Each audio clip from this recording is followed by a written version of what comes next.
তারা ছিলেন দুজনা দুই দিকে, দুই ভাই এক হয়েছে কেমন ভাবে সেই লীলাই আস্বাদন করব।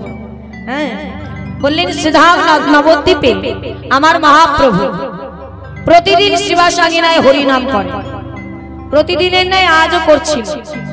করতে করতে হঠাৎ তার মনটা খারাপ হয়ে গেছে। যখনই মনটা খারাপ হয়ে গেল বাবা, সঙ্গে সঙ্গে জিজ্ঞাসা করছে কে? শ্রীবাস ঠাকুর। শ্রীবাস ঠাকুর জিজ্ঞাসা করছে, ও দয়াময়, দয়াময়, হঠাৎ তোমার কি এমন হলো যে তোমার বদনটা এমন মলিন হয়ে গেল? কি হয়েছে তোমার, আমাকে একটু বলো। তখন বলছে, শ্রীবাস কি বলবো তোমাকে, এখানে আজ আমি সবাইকে দেখতে পাচ্ছি, কিন্তু একজনকে আমি দেখতে পাচ্ছি না, তাই আমার মনটা বড় খারাপ।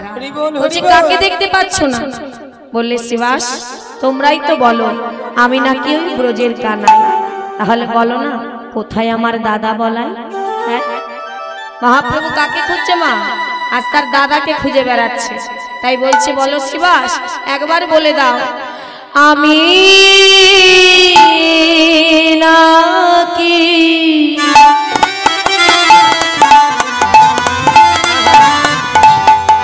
ব্রজে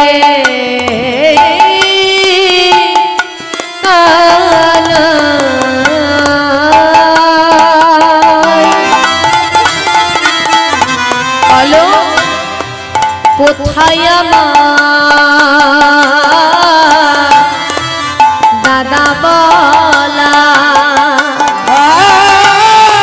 আমি নাকি ব্রজে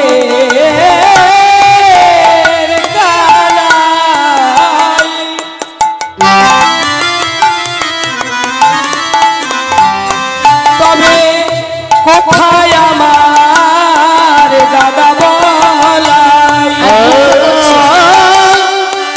আমি নাকি ব্রজে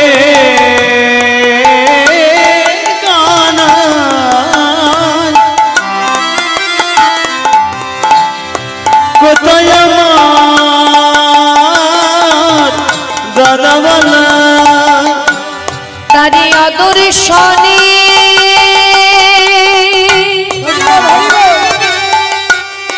আমি প্রাণে মরি গো,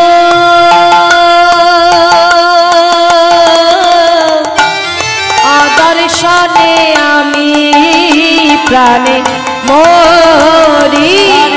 অদর্শনে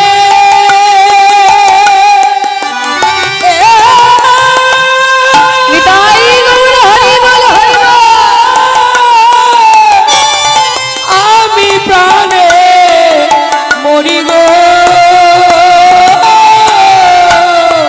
অদর্শনে আমি প্রাণে মরি। কি বলছে মা? আজ মহাপ্রভু শ্রীবাসের হাত ধরে বলছে, বলো না, তোমরাই বলো আমি নাকি ব্রজের কানাই, তাহলে বলো না কোথায় আমার দাদা বলায়? তারে অদর্শনে আমি প্রাণে মরি, আমার মনটা ভালো নেই, তাই বলো শ্রীবাস। বলি বলি কোথায় আমার হলো ধারে, কোথায় আমার হলো ধারি? বলি কোথায় আমার হলো ধারে? তারে অদর্শনে প্রাণে মরি, একবার দেখাও দাদা হলো ধারে। অদর্শনে প্রাণে মরি, একবার দেখা দাও দাদা হলো ধারে। অদর্শনে প্রাণে মরি, একবার দেখাও দাদা হলো ধারে। হরি বল। দেখা দাও দাদা হলো ধারে। অদর্শনে প্রাণে মরি, দেখা দাও দাদা হলো ধারে। বলো বলো, তুমি বলে দাও যে আমার দাদা কোথায়? এই কলিযুগে আমি একা, আমার দাদাকে তো আমি দেখতে পাচ্ছি না, বলো না আমার দাদা কোথায়? তাহলে দাদা যদি নবদ্বীপে না থাকবে তাহলে নিত্যানন্দ প্রভু কোথায় বাবা? বললেন আগে কলিযুগে তিনি কোথায় এসেছিলেন, চলুন আমরা সবাই ঘরে আসি। বললেন তিনি নবদ্বীপে ছিল না, তিনি ছিলেন কোথায় জানেন? বললেন রার দেশে না এক চক্রগ্রাম, চক্রগ্রাম হারাই পণ্ডিত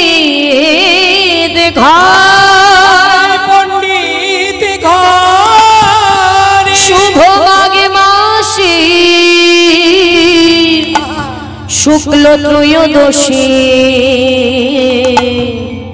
জন্ম নিলেন আমার ওই ব্রজের ঘন ধাই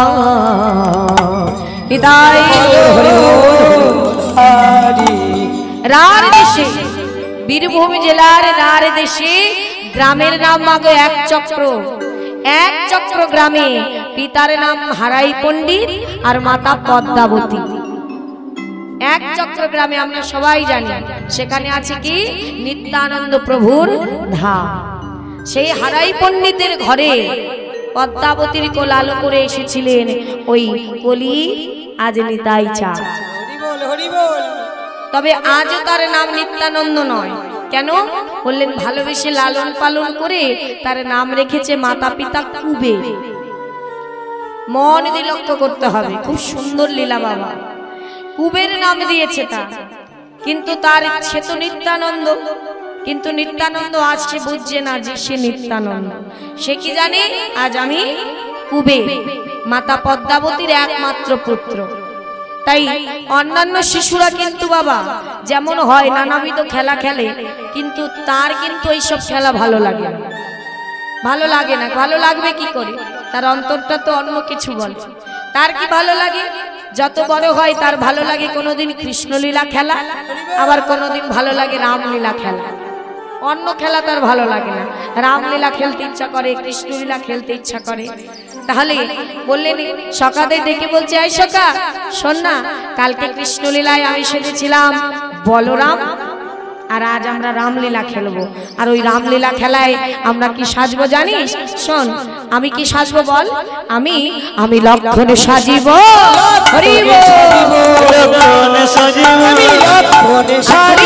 তুই হনুমান তুই জাম্বুবান, আমি লক্ষণে সাজিব।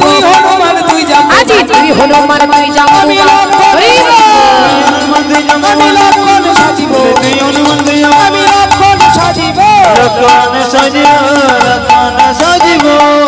আনন্দ করছে বনের মধ্যে। আজ আমাদের খেলা সমাপ্ত, কালকে আমরা খেলবো রামলীলা। তাহলে সেখানে আমি লক্ষণ সাজবো, আর তুই সাজবি হনুমান, আর তুই সাজবি জাম্বুবান, তুই সাজবি রাম, হ্যাঁ, আর আমি লক্ষণ। বললো যা, কালকে বাড়িতে গিয়ে সুন্দর করে সেজে গুজে আসবে। বললো ঠিক আছে। সকালবেলা আনন্দ করতে করতে ঘরে চলে গেল। এইবারে কুবেরও ঘরে গেছে বাবা, কিন্তু তারা হলো অত্যন্ত গরিব। তারা অত্যন্ত গরিব, তারা ভিক্ষা করে ভগবানকে সেবা দিয়ে তবেই দুটো সেবা পায়।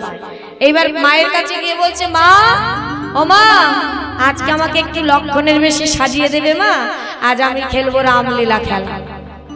বাবা বলছে, মা বলছি, বাবা রে আমাদের কাছে তো অত কিছু নেই, তোকে যে লক্ষণের বেশি সাজিয়ে দেব বাবা, আমি সাজবেশ কোথায় পাবো? বললো আমি অত কিছু জানি না, আমাকে সাজিয়ে দিতে। এত কথা বললো না, আমাকে সাজিয়ে দিতে হবে, আমি এটাই জানি। এইবারে সন্তান বাহানা করেছে, এবার কি করবে? মা কি করেছে? বুদ্ধি করে বনে গিয়েছে বাবা।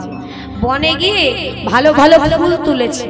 ফুল তুলে সন্তানের জন্য চূড়া ধরা মালা সব তৈরি করেছে।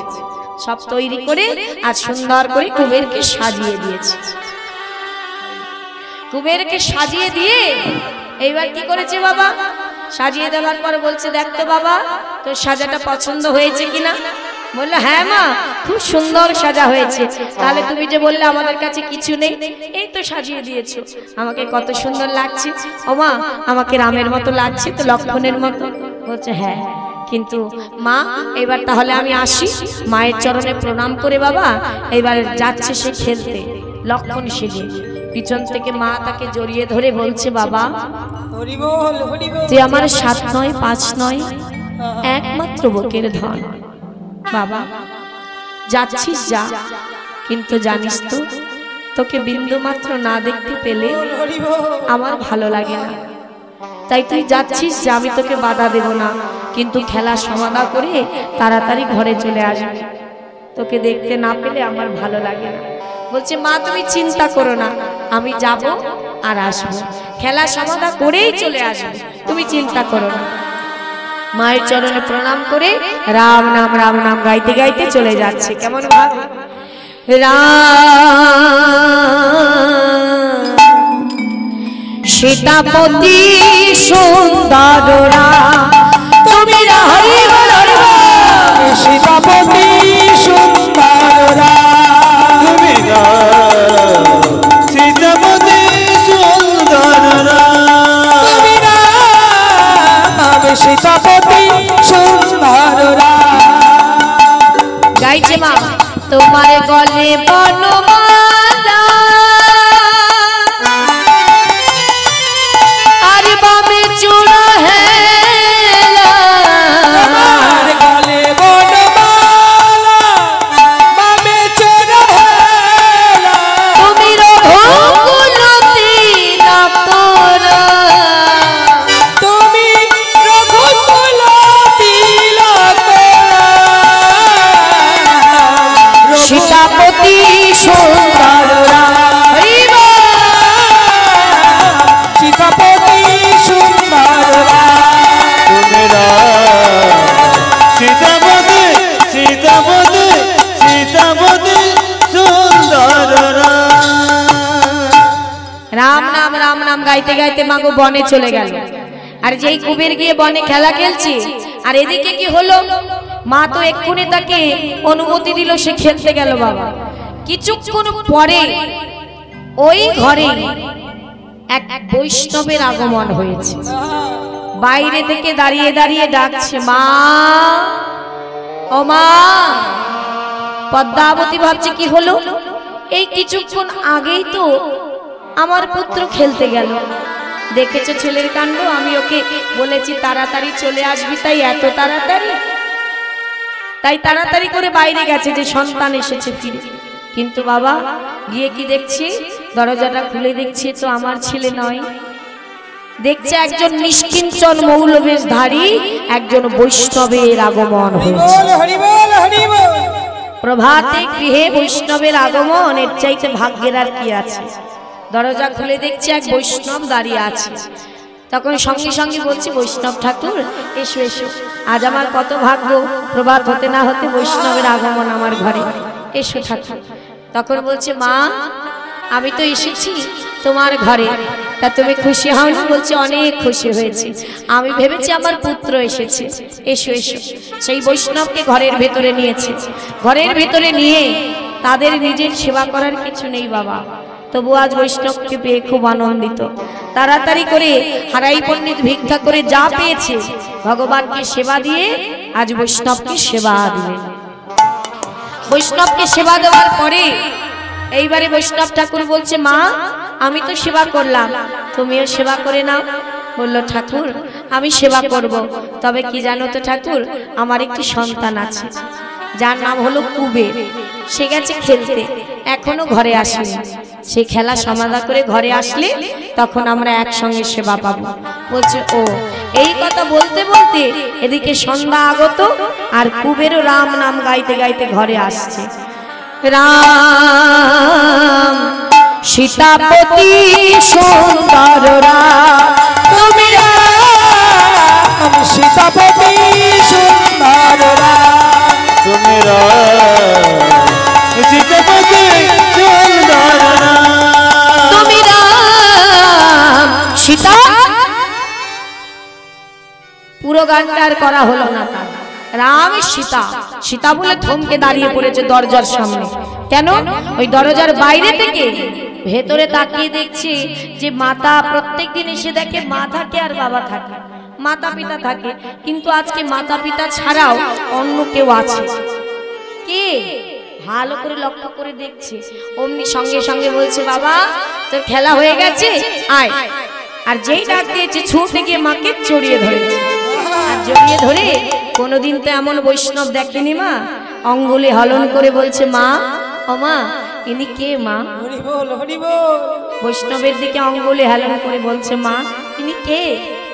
তখন পদ্মা মা বলছে, বাবা ইনি হলেন একজন বৈষ্ণব ঠাকুর, নিষ্কিঞ্চন মৌলবেশধারী। যা বাবা প্রণাম কর, আপনি ওনাকে একটু আশীর্বাদ করুন, ওকে ও যেন কৃষ্ণ পদে মতি হয়। কিন্তু দেখুন কি করলো, ওই যে কুবের ঘরে ঢুকলো আর কুবেরের বদনে নয়ন দিল বৈষ্ণব। একে অপরকে দেখছে বাবা, দুজনকে দেখছে, এমন ভাবে দেখছে যেন কত যুগ যুগ ধরে তাদের চেনে। যুগ যুগ ধরে তারা দুজনাকে চেনে, কিন্তু কোনো কথা বললেন না।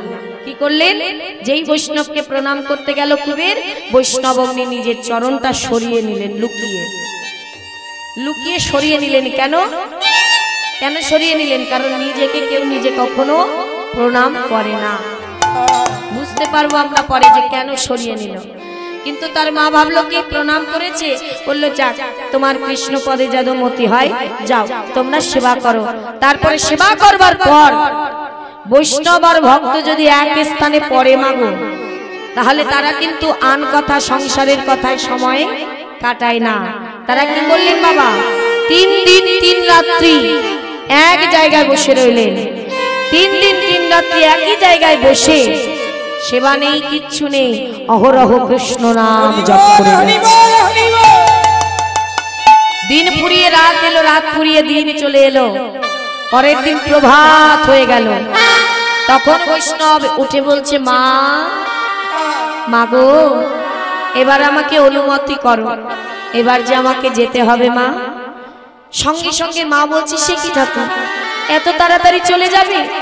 আমার ঘরে ছিলে, আমার ঘরটা কত সুন্দর আলো হয়েছিল, কেন এত তাড়াতাড়ি চলে যাচ্ছ? ও ঠাকুর আর কিছুদিন থেকে যাও না, তুমি ছিলে আমার কত ভালো লাগছিল।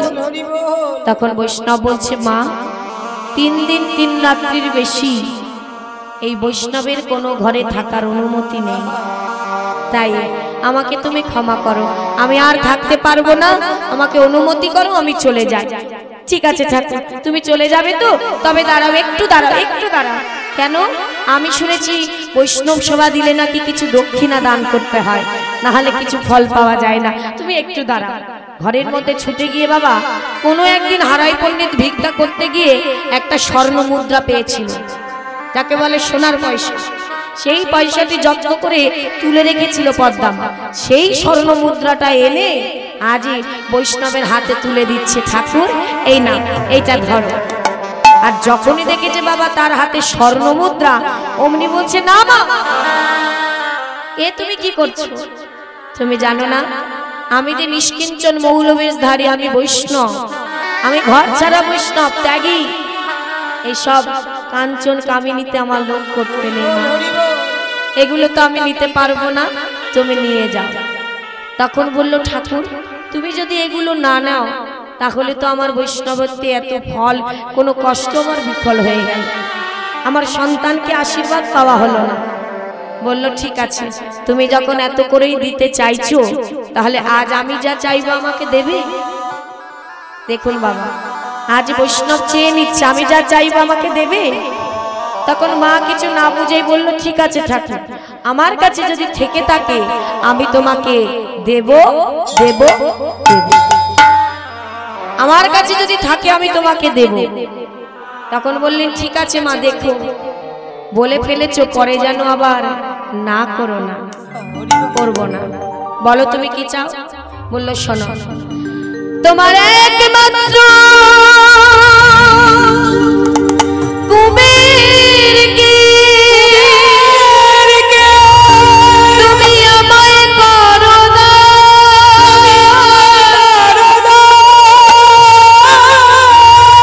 যাহা পেলি জগতে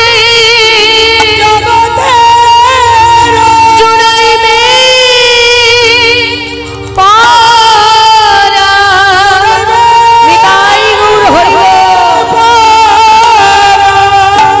বৈষ্ণব ঠাকুর, এ তুমি কি চাইলে ঠাকুর?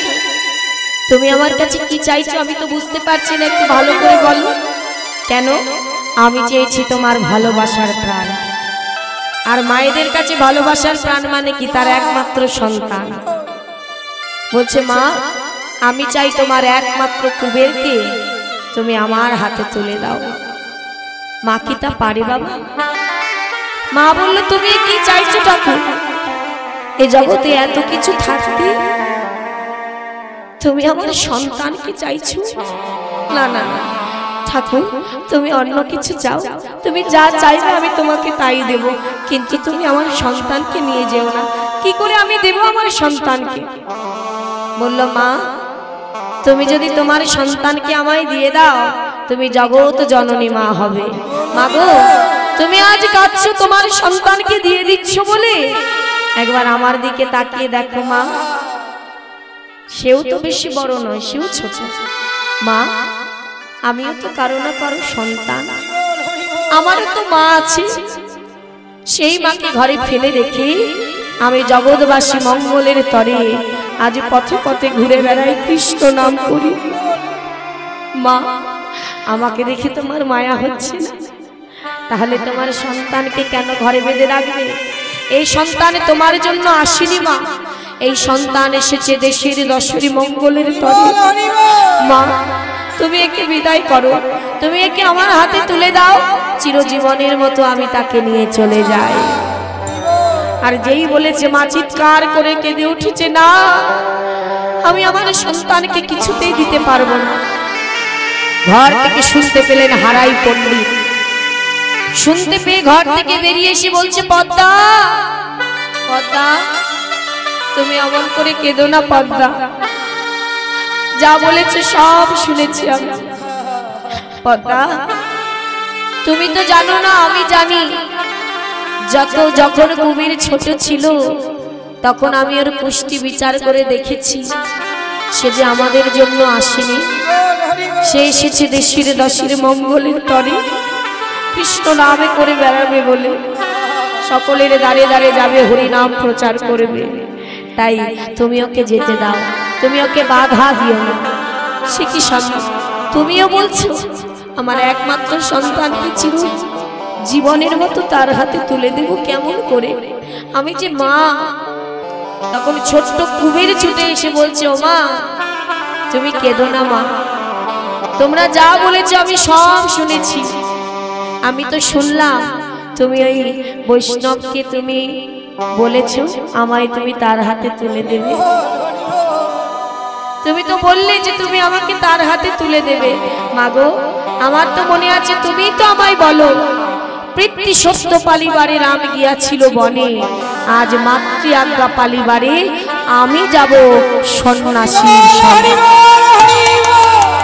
মা, মাগো, তুমি আমাকে অনুমতি করো, আমাকে অনুমতি করো, আমি চলে যাই।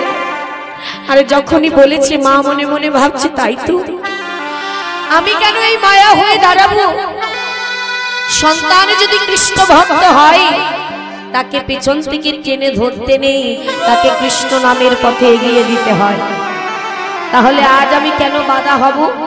ঠিক আছে বৈষ্ণব ঠাকুর, তুমি একটু অপেক্ষা করো, আমি আমার সন্তানকে একটু সুন্দর করে সাজিয়ে সেবা করিয়ে তোমার হাতে তুলে দেব। কেন ঠাকুর? কারণ আজকের পর থেকে তো আর কোনোদিন তার মুখে মা ডাক শুনতে পাবো না।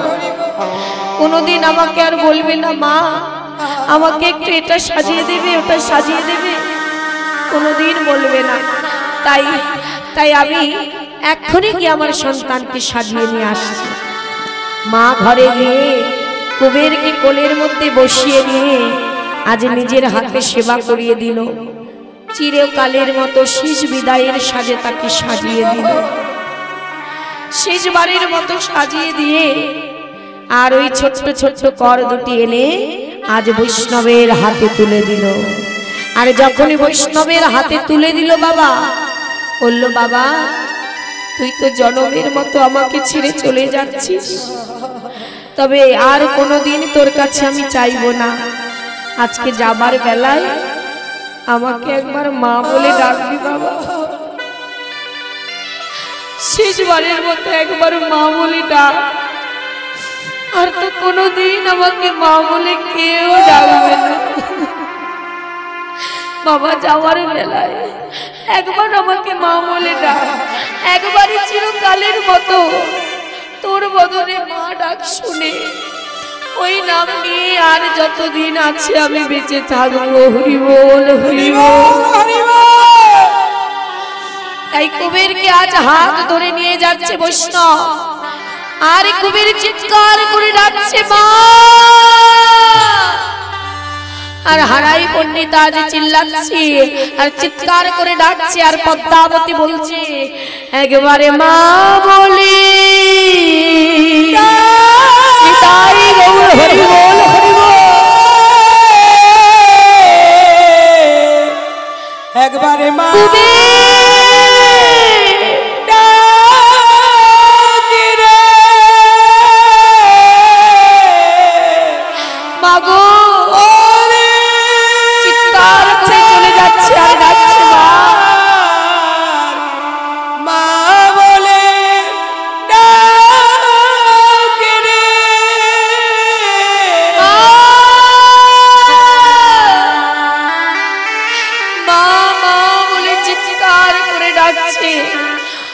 পদ্মাবতী তার পিছু পিছু ছুটছে আর ছুটতে ছুটতে ধুলায় গড়াগড়ি দিয়ে অঞ্চল নিতাই গৌর হরি বল।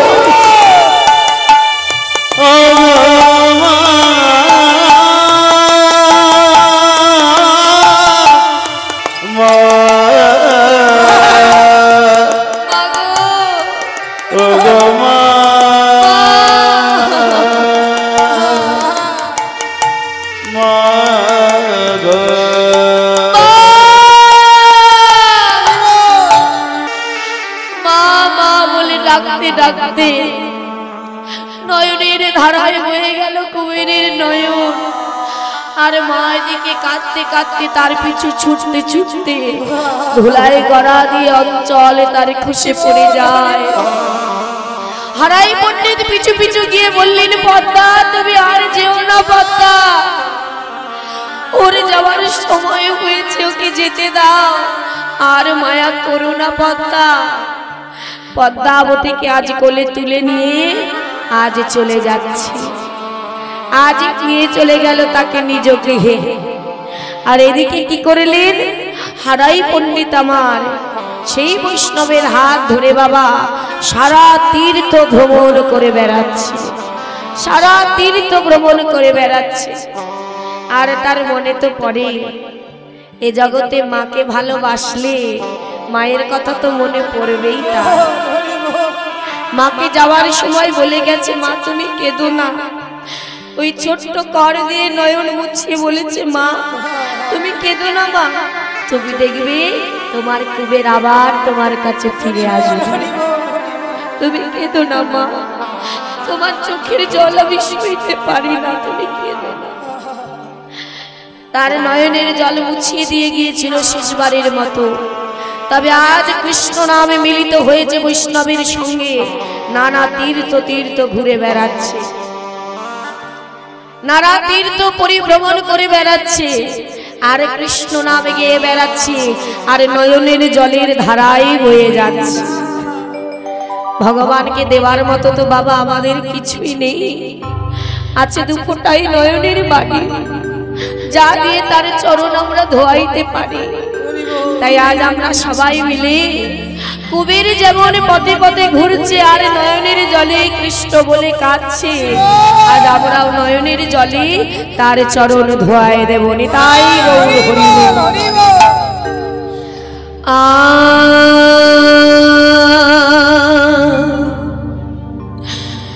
দুটি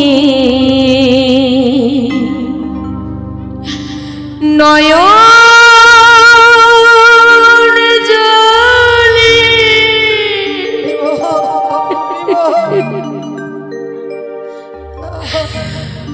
প্রভু দুই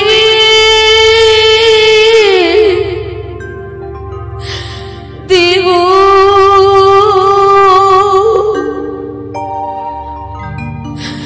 প্রভু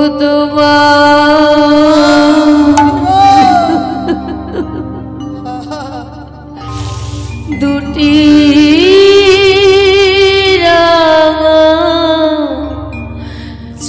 চরণ প্রভু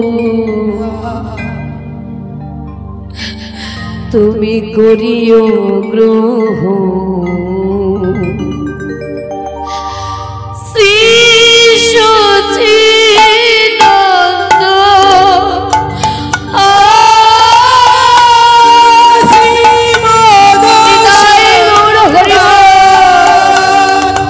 দুটি নয়ন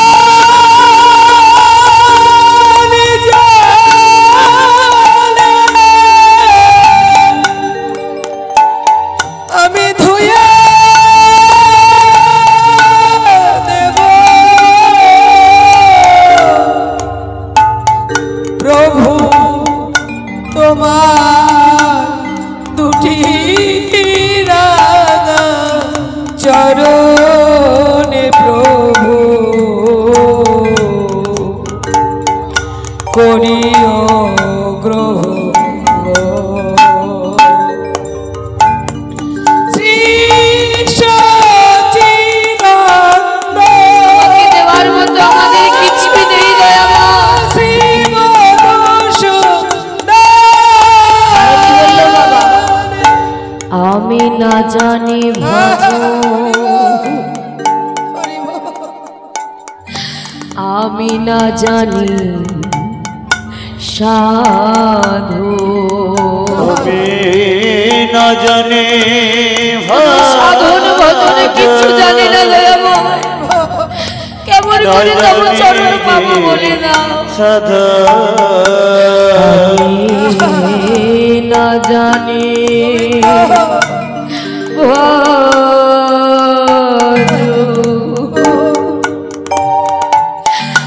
আমি না জানি সাধু কোন গুণে পাবো প্রভু বলে দাও তোমার রাঙা চরণ না জানি কোন সাধন ভজনে জানি না জানি কোন গুণে পাবো কোনে গুণে পাবো ঠাকুর ও রাগাচার দুটি নয়নের জল আজি ধরে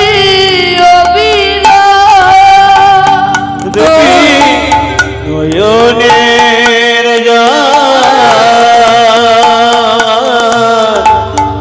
ঝরে আবেরা নয়নের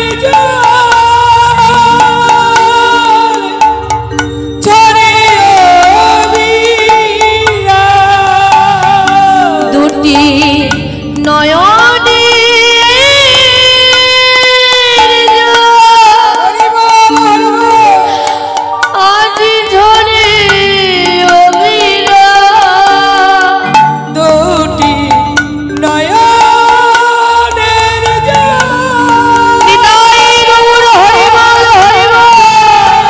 আবিরা জল মনে নগরু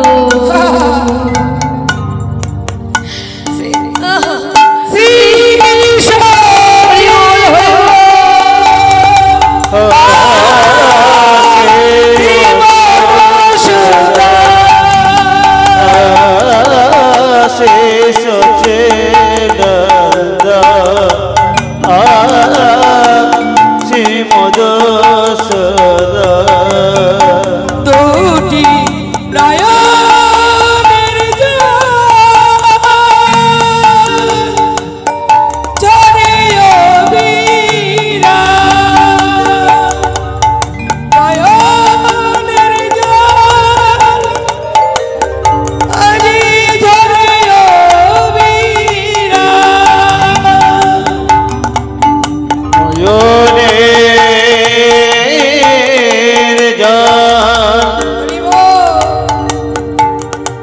ঝরে আবেরা দুটি নয়ন জলে ধুইয়ে দেব প্রভু তোমার দুটি রাঙা চরণ প্রভু তুমি করিও গ্রহ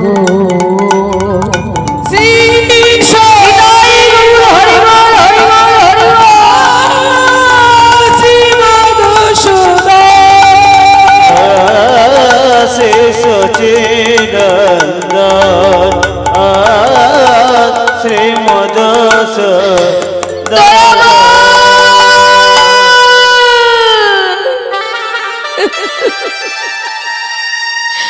দয়াময় তাই আজ তোমার চরণ ধরে বলে দিলাম প্রভু এ জগতে কেউ না জানুক তুমি তো জানো তুমি ছাড়া আপন বলতে আমার আর কেউ নেই তাই তোমার চরণে জানিয়ে দিলাম জন্ম যখন নিয়েছি মৃত্যু তো আমার অনিবার্য তাই যেদিন আমার